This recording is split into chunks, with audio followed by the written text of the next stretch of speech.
Hello, నేను doctor Indrani, IVF consultant at Hegde fertility centre Suchitra branch. ఇప్పుడు fallopian tubes ఉంటాయి, అంటే ఫెలోపియన్ ట్యూబ్స్లో బ్లాక్ ఏదన్నా ఉన్నప్పుడు దానికి ట్రీట్మెంట్ ఏమన్నా తీసుకోవాల్సిన అవసరం ఉంటుందా, లేదా వాళ్ళకి ప్రెగ్నెన్సీ ప్లాన్ చేసుకోవడం ఎట్లా? సో యూజువల్గా ఏంటంటే ఫెలోపియన్ ట్యూబ్స్ అంటే అది మనము సన్న గొట్టం లాంటిది అనమాట. యూట్రస్కి ఓవరీ మధ్యలో ఉంటుంది, 2 sides ఫెలోపియన్ ట్యూబ్స్ ఉంటాయి. సో యూజువల్గా ఈ ఫెలోపియన్ ట్యూబ్లో మెయిన్గా ఈ ఎగ్ స్పర్మ్ కలవడం, అంటే ఫర్టిలైజేషన్ జరగడం అనేది ఇక్కడే జరుగుతుంది. సో ఈ ఫర్టిలైజేషన్ అది జరిగిన తర్వాత ఎంబ్రియో 5 days అక్కడే పెరిగిన తర్వాత వచ్చి యూట్రస్ లోపల ఇంప్లాంట్ అవుతుంది. సో యూజువల్గా ఏంటంటే ఇప్పుడు ఈ ట్యూబ్స్లో బ్లాక్ ఉన్నప్పుడు ఏంటంటే డెఫినెట్లీ వాళ్ళకి ప్రెగ్నెన్సీ కోసం ప్లాన్ చేసుకోవడానికి ఇబ్బంది అవుతుంది. So they will need treatment అనమాట.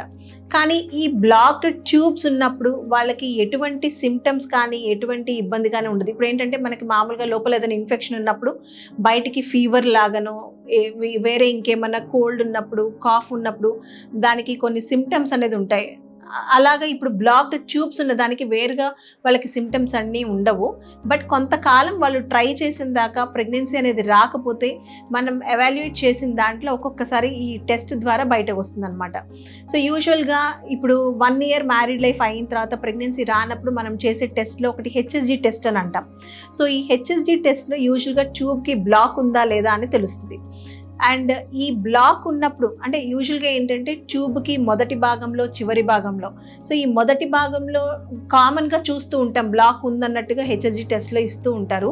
సో అది మళ్ళీ మనం అవసరం పడితే రిపీట్ చేస్తాం, బట్ యూజువల్గా దానివల్ల ఇబ్బంది ఎక్కువ ఉండదు. బట్ ట్యూబ్కి చివరి భాగంలో కనుక బ్లాక్ ఉందన్నప్పుడు ఒక్కొక్కసారి ప్రెగ్నెన్సీకి అది చాలా ఇబ్బంది కావచ్చు. సో యూజువల్గా ఒకవేళ అట్లాంటిది ఏదైనా ఉన్నప్పుడు మనం కన్ఫర్మేషన్ కోసం ల్యాప్రోస్కోపీ అనేది చేస్తాం. అంటే కెమెరాని బొడ్డు ద్వారా లోపలికి పంపించి ఆ ట్యూబ్స్ అదన్నీ మనం డైరెక్ట్గా వ్యూ చేస్తామన్నమాట. ఆ యూట్రస్ ట్యూబ్స్ అదన్నీ ఎలా ఉందో చూసి ఆ ట్యూబ్లో ఎక్కడైనా బ్లాక్ ఉందేమో, ఆ బ్లాక్ ఏమైనా రిలీవ్ చేయగలిగితే ట్రై చేయడం అనమాట. లేదు అంటే నార్మల్గా ఏంటంటే ఇప్పుడు మెడికల్గా మనము మెడిసిన్స్ ద్వారా, అంటే కొంతమందికి ఏంటంటే ఎప్పుడు లాంగ్ టర్మ్ ఇన్ఫెక్షన్స్, స్పెసిఫిక్గా ఏంటంటే సెక్షువల్లీ ట్రాన్స్మిటెడ్ ఇన్ఫెక్షన్స్, లేదా పెల్విక్ ఇన్ఫ్లమేటరీ డిసీజెస్ అని అంటాం. సో వీటి వల్ల కూడా ఒక్కొక్కసారి ట్యూబ్స్ అనేది బ్లాక్ కావచ్చు. అలాగే ట్యూబర్కులోసిస్ ఇండియాలో కామన్, అలాంటి ఇన్ఫెక్షన్స్ ఏమన్నా ఉన్నా కూడా ఒక్కొక్కసారి అది ట్యూబ్ ఫంక్షనింగ్ని ఎఫెక్ట్ చేయొచ్చు. సో ఇలాంటివి ఏదైనా ఉన్నప్పుడు కొంతవరకు మనం మెడికల్గా ట్రై చేస్తాము. బట్ యూజువల్గా ట్యూబ్స్ అనేది బ్లాక్, మేజర్గా డిస్టల్ బ్లాక్ అట్లాంటిది ఏదైనా ఉన్నప్పుడు వాళ్ళకి ఐవీఎఫ్ ట్రీట్మెంట్ అనేది మనం సొల్యూషన్ అనమాట. Thank you.